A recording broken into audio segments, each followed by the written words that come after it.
झालं, तुलाही बदलली आहेस ग कमळे. आता तुझ्याकडे पैसा आला, तुला तुझी हक्काची नवीन माणसं मिळाली. आता तुला माझ्यासारखं गावाकडनं आलेली गरीब मैत्रीण कशाला पाहिजे ग? मला नाही राहायचं इथं.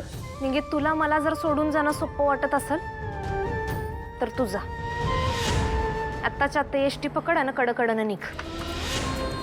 खरं एक गोष्ट ध्यानात ठेव, तू जर गेलीस तर मी बी तुझ्या मागं सगळं सोडून येत असतो.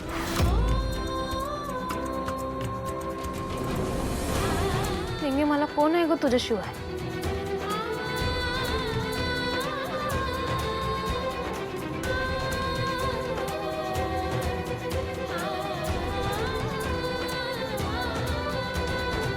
तुला वाटलंच का सगळं मी तुला एकटीला पाडीन? अगं, लहानपणापासून आपण कळत नव्हतं तेव्हापासून एकत्र आहे. किती हिंडलोय, फिरलोय, खाल्लोय, भांडणं केली आहेत. एक चीज आपण दोघी एकत्र मिळून खायचो वाटून. आई झव वरडायची तेव्हा तुझंच एक हक्काचं घर होतं जिथं येऊन मी रुसून बसायचो. गावातली कुणी मला बावरनं बोलली का तू आवाज चढवायचीस, त्यांना गप करायचीस, माझ्यासाठी साऱ्या जगाला भिडायचीस. मला ठेस लागली का तुझ्या डोळ्यात पाणी असायचं. मला कुठलं पुस्तक पाहिजे असेल तर तू घरच्यांसंग भांडायचीस आणि मला आणून द्यायचीस. मी मुंबईला निघायला तयार झालो तर तू एका पायावर तयार झालीस. स्वतःचा कसलाच विचार केला नाहीस. तुला जर असं वाटतंय का तुला एकटं पाडलंय तर म्हणजे मी नक्कीच काहीतरी मोठी चूक केली.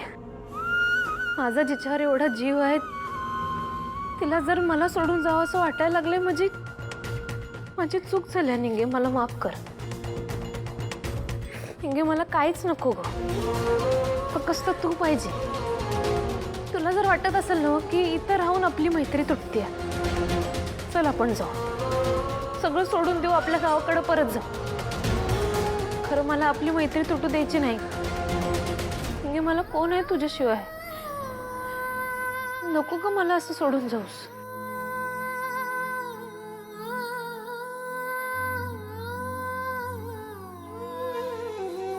कमळे, तू काही खुडीबडी झाली आहेस काय? आपण इथं कशाला आलं? शिकायला आलंय की नाही? मग असं अर्धवट शिक्षण घेऊन गावाकडे कसं जायचं? मला वाटलं तू माझा वाढदिवस विचारली म्हणून मी तुझ्यावर रागवलो. फक्त तुला खुळीच म्हणायला पाहिजे. तुझी येडी आहेस का तू? एक वेळ मी माझा वाढदिवस विसरेन, खरं तुझा कवाच विसरणार नाही, शक्यच नाही. Happy birthday to you, happy birthday to you, happy birthday dear Ningi, happy birthday to you. Happy birthday Ningi. Cake मीच आणलाय, सगळी तयारी केली आहे. रात्री 12 वाजता तुला सरप्राईज द्यायचं होतं. कमळे, अगं मला खरंच वाटलेलं की तू माझा वाढदिवस विसरलीस, म्हणून मी तुझ्यावर चिडलो, रागवलो.